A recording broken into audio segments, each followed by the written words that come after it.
la Dama Sangrienta.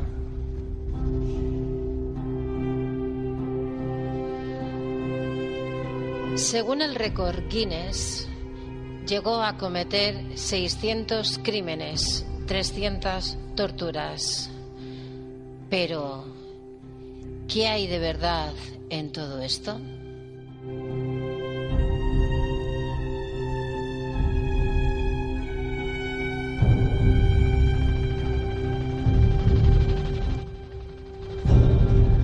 Borrada de la historia de su país durante más de un siglo, donde estaba totalmente prohibido hablar de ella. Pronunciar su nombre era sinónimo de mal de ojo, de mal augurio, pues estaba relacionado con estas leyendas de vampiros y de hombres lobos. Esto era el lema perfecto para que la Iglesia se ganara a esos acólitos.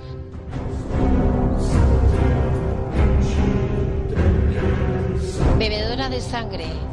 Decían que se bañaba en una bañera, en una especie de habitáculo que tenía preparado para esos baños dentro de su privacidad en la noche. Unos canales llevaban directamente a esta plácida bañera. Parece ser que esto era un ritual de belleza, un estilo muy a lo Cleopatra, como si se bañara en esa leche de burra, solo que impregnado de color rojo. Pero ¿estos baños realmente eran sangre?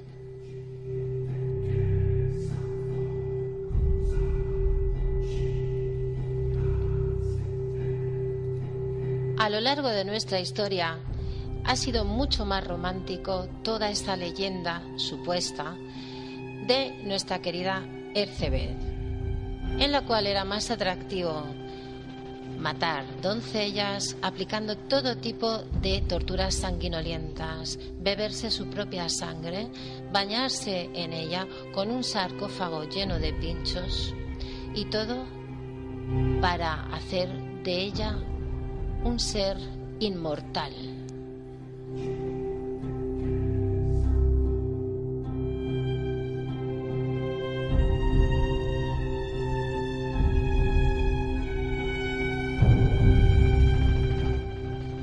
No es de extrañar que esta leyenda romántica y grotesca, propio de un guión de película, en el cual se han hecho bastantes, también nos encontramos con la otra parte, la contrahistoria, la posible conspiración política que sufrió nuestra protagonista, y todo por tener más títulos que el propio rey.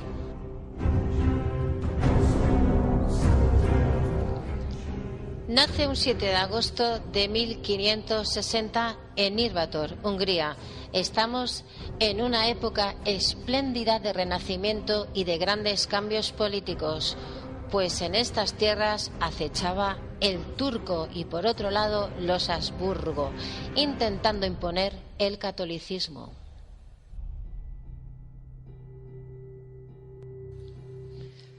Durante el siglo XVI era muy común en las casas nobles casarse entre familiares, y en la familia de Erzsébet esto era muy común, con un fin: mantener el linaje puro y limpio. De hecho, su madre, Anna Bathory, y su padre, Georgi, eran primos hermanos.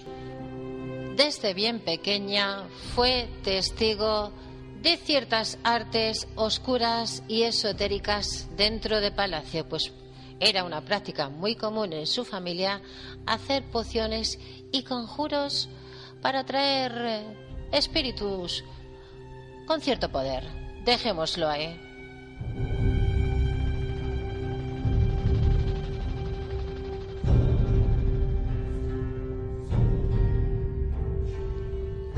Se le atribuyen lazos familiares directos con Vlad Tepes, pero nada más allá de una leyenda y de la lejanía en el árbol genealógico.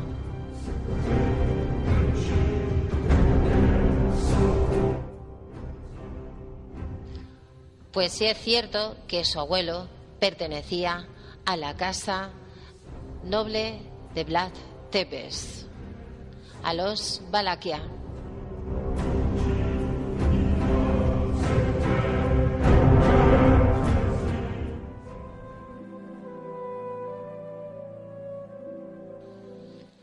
una infancia normal transcurría dentro de palacio.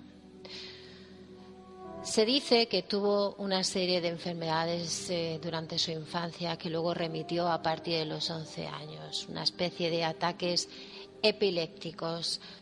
A partir de ahí, su vida fue básicamente normal.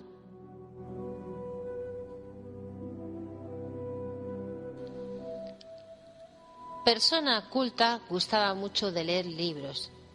Por aquel entonces, una mujer de esa época, y sobre todo en la nobleza de la parte de Hungría, de la parte de los Cárpatos, pues se dedicaba a otros menesteres como la costura, hablar entre damas, dar paseos por los jardines de palacio. Pero Erzsébet iba un poquito más allá. Era una persona muy culta, pues llegó a aprender más de 5 idiomas.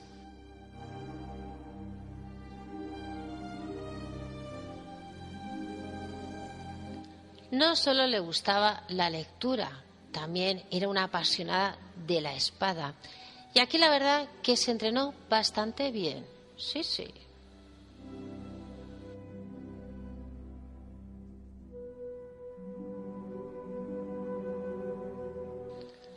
A la edad de 11 años ya había que planificarle un matrimonio a la niña. ¿Y con quién pensaron sus papás en casarla? Pues nada más y nada menos que con un primo, por favor. Había que mantener la pureza de la sangre. Pero eso sí, el poder de los títulos lo seguía teniendo la casa Báthory, muy poderosa en territorios, coleando en el tema militar. Y recordemos que el turco acechaba y los familiares de los Báthory también. ¿Con quién se concertó este matrimonio? Nada más y nada menos que con su primo hermano Ferenc Nadasdy. Una parte un poquito baja de la casta de los nobles, pero no menos importante. Y lo veremos ahora mismo, pues fue denominado el Caballero Oscuro. Y no estamos hablando de la película de Batman. Casada a la pronta edad de 15 años, toda una adolescente, se muda con su querido Ferenc al castillo de Katiše en Eslovaquia. Y aquí comienza el periplo de adiestramiento.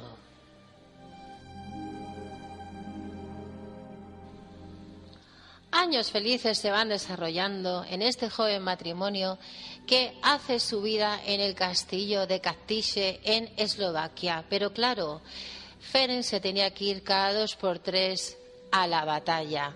Y la verdad que muy embrutecido, tanto cuando se iba como cuando volvía. Pues era muy famoso este caballero negro, que así le llamaban, en la batalla, por sus artes maquiavélicas y un tanto brutescas, como por ejemplo empalar y seccionar algunos miembros del enemigo. Así que había que tener expreso cuidado con no cruzarse en su camino. Carácter recio y un tanto brutesco, como hemos dicho, Ferenc agarraba a nuestra querida Erzsébet y en la alcoba se desarrollaban esas artes amatorias un tanto sadomasoquistas, las cuales ella acabó acostumbrándose. Se dice y se cuenta que posiblemente debido a este tipo de actos sexuales, nuestra querida Erzsébet se contagió de esta violencia por parte de su marido y la ejerció a posteriori con la servidumbre. Recordemos que estamos en la época del Renacimiento, donde el feudalismo era el protagonista. Por lo tanto, el sirviente no importaba nada y no eran muy bien tratados.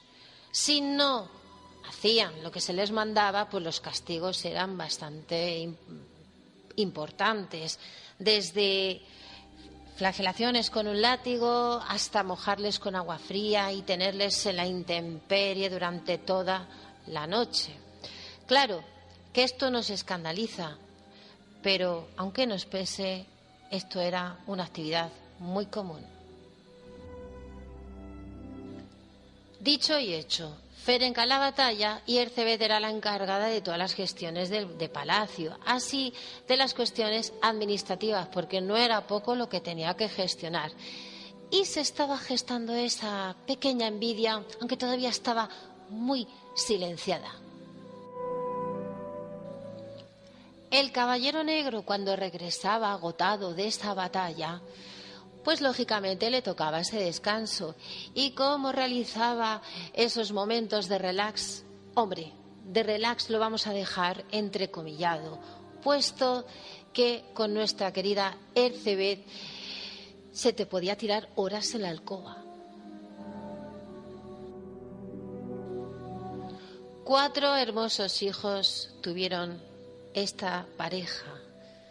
Se querían mucho, desde luego. Bueno, pero pasa el tiempo y las batallas pasan factura. Y si no, que se lo digan a nuestro querido Blas de Lezo. Año 1644, muere Ferenc. Una larga enfermedad que le tuvo postrado durante 6 meses en la cama. Y la verdad es que murió con muchísimo dolor y con hedores en la habitación que aquí no vamos a citar. Así que Elizabeth, Erzsébet, Isabel se quedaba viuda y sola ante el peligro.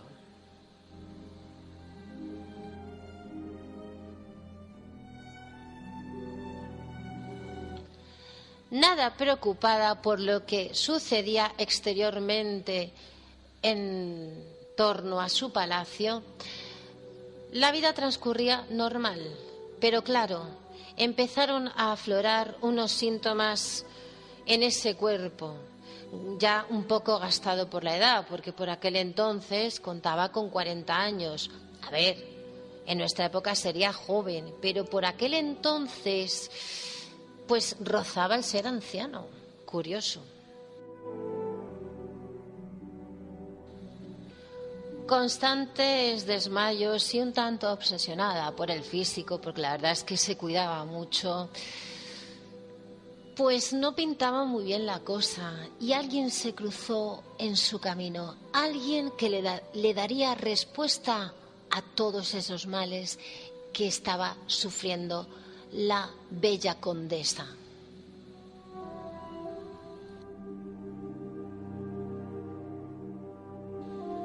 Y aquí comienza la leyenda o la conspiración. Juzguen ustedes mismos. Dorcos se llamaba. Se le cruza por su camino este singular personaje, un poco desarrapado.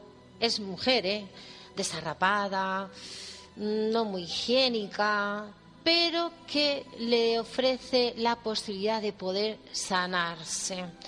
¿Y cómo lo hace? Pues como se hacía por aquel entonces, con esos ungüentos, esos trucos de alquimia. En fin, que la cosa iba bastante bien. La verdad que se convirtió en la mano derecha de nuestra querida condesa.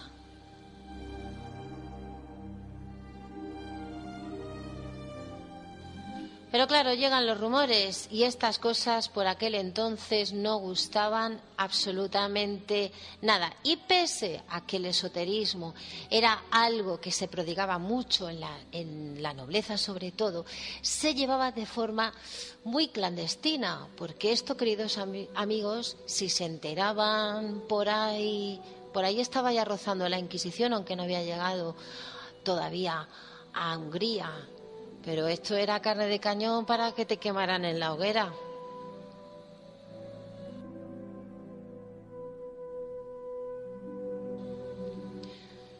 Y entre festines que le gustaban y entre amoríos y demás, acechaba Turzo, el mejor amigo de su fallecido esposo Ferenc, que había conseguido el título de palatino.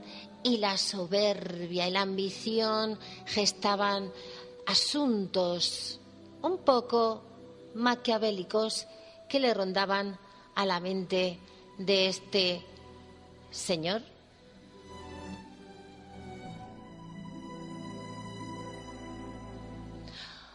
apetitosa para los hombres y no menos para Turzo, pues más de una ocasión intentó hacerse con las curvas de la condesa.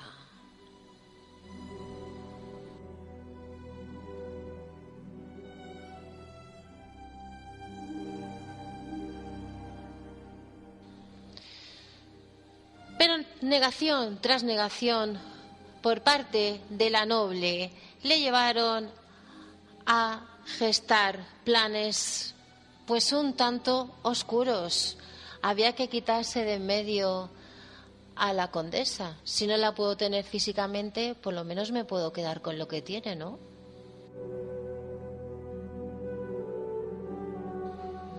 Paralelamente acontece en Europa esa guerra contra el turco que todavía continuaba, pero por otro lado acechaba las políticas católicas. Había que cristianizar toda Europa.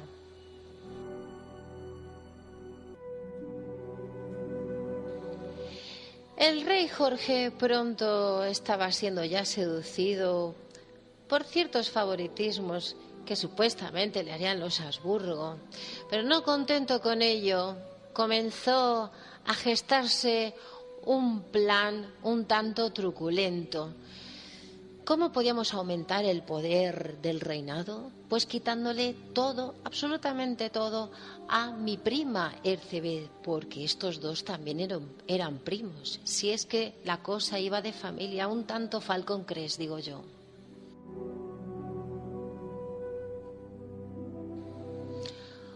Como Dorco, la curandera, sanadora de Ercebet, no estaba muy bien vista, se les ocurrió, junto con la Iglesia, pues que recordemos que las decisiones eran unilaterales, junto con la monarquía, empiezan ahí a comerse un poco la cabeza, diciendo que esta mujer dentro del palacio que no sale está haciendo cosas raras, empiezan a hacer una leyenda oscura sobre que hay doncellas que están desapareciendo dentro del pueblo y no se vuelve a saber nada más de ellas. Pero claro, yo me pregunto, ¿cómo se va a saber de ellas? Porque si se marchaban a otro pueblo no había emails ni teléfonos móviles que notificarle a las familias que estaban bien, válgame. Pero bueno, perdónenme este chascarrillo, pero era por introducirles un poco en la posible conspiración contra la condesa. Bueno, pues la Iglesia ordena a 2 monjes, a 2 frailes, que se vayan a palacio y de forma clandestina empiecen a investigar estas posibles leyendas o que confirmaran esa rumorología acerca de la condesa.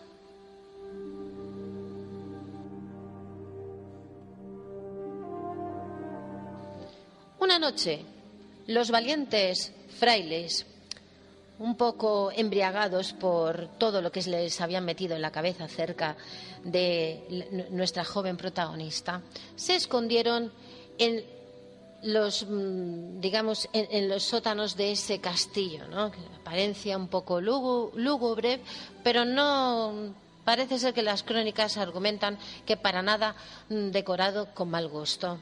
Bueno, pues en esos sótanos ven así, mirando por una ranura, una mujer bañándose en una bañera. Al principio el agua era transparente y echando Dorco una especie de hierba que convertía ese agua en rojo.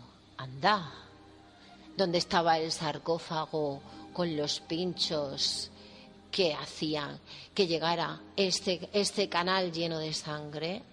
Eso es lo que yo me cuestiono.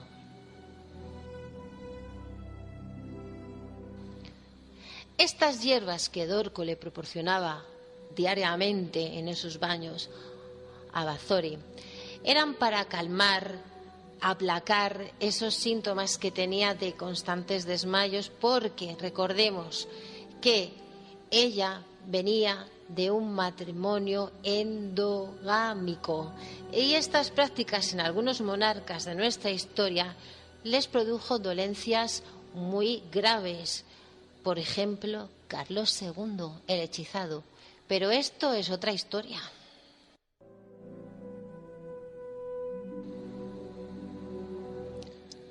Fueron testigos de una posible realidad, pero lo que dejaron escrito era fruto de un guión de película de terror.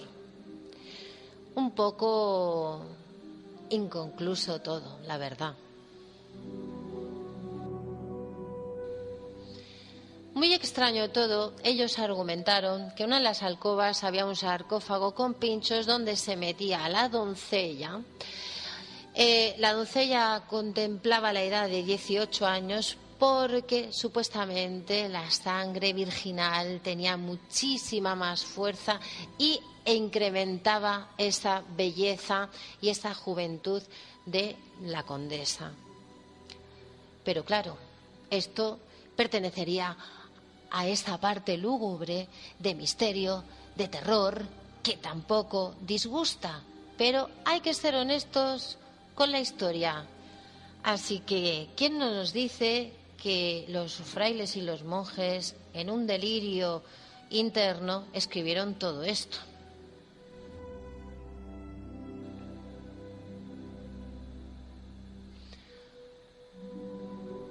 Turzo ya no puede más, y ante las negativas sexuales de Ercebet, y luego, por otro lado, el conseguir el poder, esto me recuerda un poco a la historia de Mariana Pineda, decide orquestar junto con el rey Jorge y estos documentos, entre comillas, apócrifos, el ir de noche al castillo y apresar a la condesa y a toda la servidumbre que la rodeaba.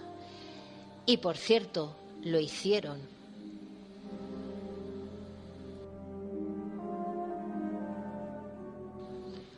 Una noche fría, pero tranquila como otra cualquiera, Turzo, bajo el orden del rey Jorge, fue con las tropas y acechó el castillo y los aposentos de la joven noble y se llevó apresados a todo el mundo.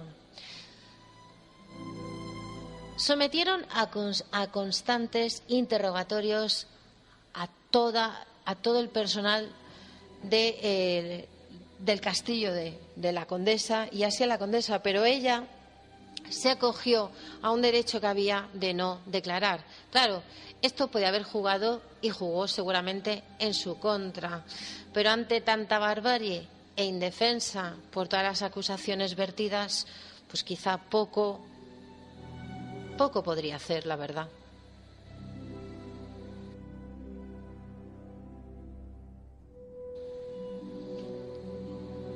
Según los documentos guardados en el Archivo Nacional de Hungría, relacionados con el juicio, se consiguieron una numerosa cuantía de testigos donde se contaba una serie de barbaridades, de constantes torturas, de encontrarse cuerpos, cadáveres seccionados, la historia de la sangre, la bañera.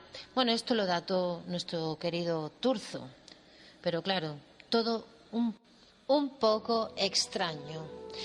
Nada más lejos de la realidad, el juicio fue escandalosísimo, digno de un circo romano, y esto está datado. Bueno, pues algunos de los sirvientes se declararon culpables porque ya estaban hartos de sufrir tantas torturas bajo presión, porque recordemos que para sacarles confesión utilizaban medidas un poco salvajes por aquel entonces. Posiblemente declararon algo que no estaba acorde con la realidad. Pero como no lo sabemos, lo dejamos ahí entre nieblas. Nuestra protagonista fue condenada a ser emparedada en sus propias estancias de palacio, concretamente en su alcoba. Y tampoco era un espacio muy espléndido que digamos. le tapiaron absolutamente todo. Tan solo le dejaron una especie de agujerito para ver un poco el amanecer, si es que lo conseguía ver, así como el atardecer, y luego una especie de ranura para poder darle el alimento diario, como un reo, solo que como en su propia casa. Un poco extraño, sí.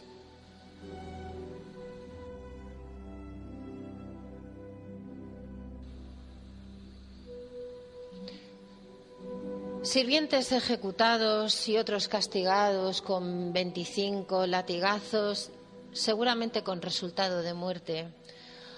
A nuestra querida protagonista no le esperaba un futuro mejor, pero aún así consiguió sobrevivir prácticamente unos cuantos años hasta su muerte, la cual se produjo en agosto de 1654. Cuentan que se negó a comer. Solamente se podía ver en esa ranura, enfundada en sus ropajes, sentada en esa silla esperando a esta muerte. Dejó un testamento donde daba a sus hijos, a cada uno, los territorios correspondientes. Pero claro, ella, ilusa, pensando que se le darían a sus hijos lo que le correspondería, el día que se produjo esta muerte, y entre miseria que se produjo dentro de ese zulo de castigo, os puedo garantizar que sus deseos no se cumplieron, porque para el rey Jorge y para Turzo, muerto el perro, se acabó la rabia.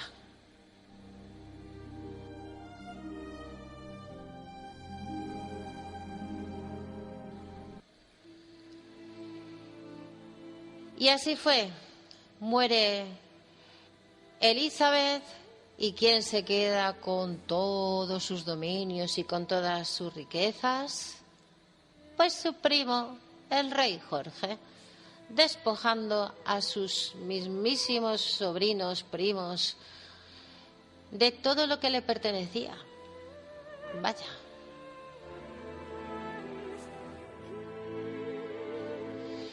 La verdad que si fue así, fue muy injusto, pero como está entrecomillado, lo dejamos ahí. Conspiración o leyenda. La condesa Bathory, la conspiración de la condesa.